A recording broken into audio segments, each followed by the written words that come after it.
Hello everyone, welcome back to our YouTube channel. Last పార్ట్లో భీష్ముడు ధర్మరాజుతో హస్తినాపురానికి నీవు జీవించున్నంతకాలం నీవే యువరాజుగా ఉండాలని చెప్తాడు. ఆ తర్వాత ఏం జరిగిందో ఇప్పుడు తెలుసుకుందాం.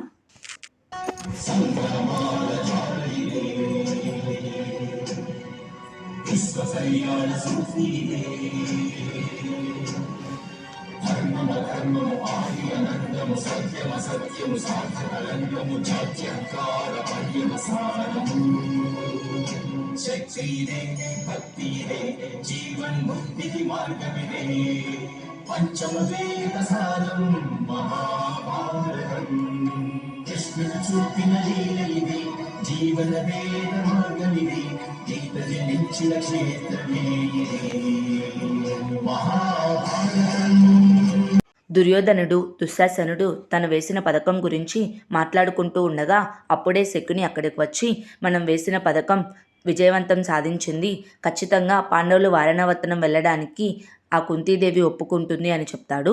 అప్పుడు దుశ్శాసనుడు మీరు అంత ఖచ్చితంగా ఎలా చెప్తున్నారు మామయ్య అని అడుగుతాడు. దానికి శకుని పురోచనుడు వెళ్ళాడు, ఖచ్చితంగా కుంతీదేవిని ఒప్పిస్తాడు అని చెప్తాడు. ఆ తర్వాత పురోచనుడు కుంతీదేవి దగ్గరకు వెళ్తాడు. పురోచనుడు అంటే హస్తినాపురంలో అన్ని భవనాలను నిర్మిస్తూ ఉంటాడు. ఆయన కుంతీదేవి దగ్గరకు వెళ్ళి మహారాణి, మీరు మీ పుత్రులు 5 వారణావర్తనం వచ్చి అక్కడ శివాలయంలో పూజలు అభిషేకాలు నిర్వహిస్తే చాలా బాగుంటుంది. మీరు వివాహం కాకముందు పాండుకుమారుడు అక్కడికి ఎప్పుడూ వస్తూ ఉండేవారు. అక్కడి ప్రజలు పాండుకుమారుని తలుచుకొని రోజంటూ లేదు. కనుక మీరు మీ పుత్రులు అక్కడికి వస్తే ఆయన ఆత్మకు శాంతి కలుగుతుంది. మీకోసం అక్కడ అన్ని సదుపాయాలతో ఒక భవనాన్ని కూడా నిర్మించి ఉంచాను, కనుక మీరు వస్తే బాగుంటుంది అని చెప్తాడు. అప్పుడు కుంతీదేవి పురోచన, మేము అక్కడికి వచ్చి పూజలు నిర్వహించవచ్చు, కానీ అక్కడ ఉండడానికి కుదరదు. ఎందుకంటే ఈ మధ్యనే ధర్మరాజు యువరాజుగా నియమింపబడ్డాడు కనుక బాధ్యతలు ఉంటాయి కదా. భీమ నకుల సహదేవులు రాజ్యం పనుల మీద బయటకు వెళ్ళారు. అర్జునుడు ద్వారకలో ఉన్నాడు. కనుక నేను ధర్మరాజును అడిగి మీకు సందేశం పంపుతానని చెప్తాడు. అప్పుడే ధర్మరాజు వచ్చి సందేశం ఏమీ అవసరం లేదు, మేము వారణావర్తనం త్వరలోనే వస్తాము, మా తల్లి చేతుల మీదుగా అక్కడ అందరికీ దానాలు ఇప్పిస్తాను, మీరు చాటింపు వేయించండి అని చెప్తాడు. ఆ తర్వాత కుంతీదేవి ధర్మరాజుతో ఇప్పుడు ఎలా వెళ్తాము అని అడుగుతుంది. అప్పుడు ధర్మరాజు మన రాజ్యం యొక్క గుణ అవగుణాల గురించి తెలుసుకోవాలంటే మనం దూరంగా ఉంటేనే మంచిది, కనుక మనం బయలుదేరదామని చెప్తాడు. ఆ తర్వాత పురోచనుడు శకుని దగ్గరకు వెళ్ళి జరిగేదంతా చెప్పి యువరాజు స్వయంగా తనే ఒప్పుకున్నాడు, త్వరలోనే వారణావర్తనం వస్తున్నామని చెప్తాడు. అప్పుడు శకుని ఈ ప్రణాళిక నీ మీదే ఆధారపడి ఉంటుంది. ఒకవేళ విజయం సాధిస్తే నీ తర్వాత 7 తరాల వారు శ్రమ అవసరం లేకుండా ధనమిస్తాను. ఒకవేళ అది కనుక విఫలమైతే నీ 7 తరాలు జన్మించడానికి నీవు ఉండవు అని చెప్తాడు. ఆ తర్వాత పురోచనుడు మీరేమీ భయపడకండి గాంధార రాజా, అనుకున్నది అనుకున్నట్లుగానే జరుగుతుందని చెప్తాడు. ఆ తర్వాత ధర్మరాజు అర్జునుడికి భీమ నకుల సహదేవులకు సందేశాలు పంపుతూ ఉంటాడు.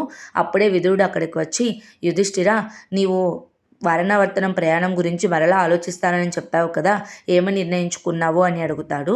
అప్పుడు ధర్మరాజు మేము వారణావర్తనం వెళ్ళాలని నిర్ణయించుకున్నాం చిరతండ్రి అని చెప్తాడు. అప్పుడు విదురుడు నీవు ఈ సమయంలో ఇక్కడ లేకుండా ఉంటే దుర్యోధనుడు అధర్మాలకు అడ్డే ఉండదు, మరి ఇప్పుడు ఏం చేస్తావు యుధిష్ఠిరా అని అడుగుతాడు.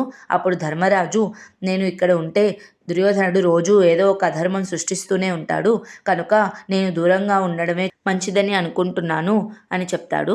దానికి విదురుడు నీవు వచ్చిన తర్వాత అయినా దుర్యోధనుడు అధర్మాలు చేయకుండా ఉంటాడా అని అడుగుతాడు. అప్పుడు ధర్మరాజు కొన్ని రోజులు దూరంగా ఉంటే దుర్యోధనుడు తనకు తానే అర్థం చేసుకుంటాడని చెప్తాడు.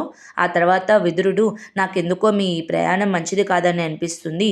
మా చిన్నన్న గారు నా బాల్యం నుండి చూస్తున్నాను కదా, ఒక్కసారి కూడా వారణావర్తనం వెళ్ళినట్లు చూడలేదు. అయినా అప్పుడు గుర్తుకు రాని పూజలు ఇప్పుడెందుకు చేపిస్తున్నారు, నాకెందుకో సందేహంగా ఉంది అని అంటాడు. అప్పుడు ధర్మరాజు అక్కడ ఏమైనా ఆపద వస్తే మేం పాండవులం 5 సమర్థులమే కదా చిన్నతండ్రి, మీరేమీ ఆలోచించవద్దని చెప్తాడు. ఆ తర్వాత శకుని దుర్యోధనుడు దుశ్శాసనుడు చర్చించుకుంటూ ఉంటారు. అప్పుడే కర్ణుడు అక్కడికి వస్తాడు. వెంటనే శకుని దుర్యోధనుడికి త్వరలోనే యువరాజసూయ యాగం చేయబోతున్నాడు అని చెప్తాడు. అప్పుడు కర్ణుడు నేను రాజసూయ యాగం విన్నాను, కానీ ఇదేమిటి నాకు అర్థం కాలేదు అని అడుగుతాడు. అప్పుడు దుర్యోధనుడు వెంటనే పక్కన ఉన్న ఒక ఎర్ర గుడ్డను తీసివేస్తాడు. అక్కడ వారణావర్తనం లాంటి భవనాన్నే నిర్మించి ఉంటుంది. ఆ భవనం చూపిస్తూ మిత్రమా, అక్కడ వారణావర్తనంలో ఉన్న భవనము రాళ్లతో కానీ, ఇసుకతో కానీ, మట్టితో కానీ నిర్మించలేదు. లక్క, దూది, పశువుల మాంసము, ఎండుగడ్డి అన్నీ అగ్నిని జ్వలించే పదార్థాలతోనే నిర్మించారు. మనం కొంచెం కనుక నిప్పు అంటిస్తే ఆ భవనం కాలిపోతుందని చెప్పి తన ఎదురుగా ఉన్న భవనాన్ని కాల్చివేస్తాడు. త్వరలోనే వారణావర్తనంలో యజ్ఞం జరుగుతుంది. ఆ యజ్ఞానికి యజ్ఞవేదిక వారణావర్తనంలో నిర్మించబడిన భవనమే. ఆ యజ్ఞానికి సమిధలు ఆ పాండవులు 5గురు దానిలో కాలి బూడిద అవుతారు. అప్పుడు ఈ హస్తినాపురానికి నేనే యువరాజునవుతానని చెప్పి నవ్వుకుంటూ ఉంటాడు. ఆ తర్వాత ఏం జరిగిందో నెక్స్ట్ పార్ట్లో తెలుసుకుందాం. Please like, share and subscribe to our YouTube channel. Thank you.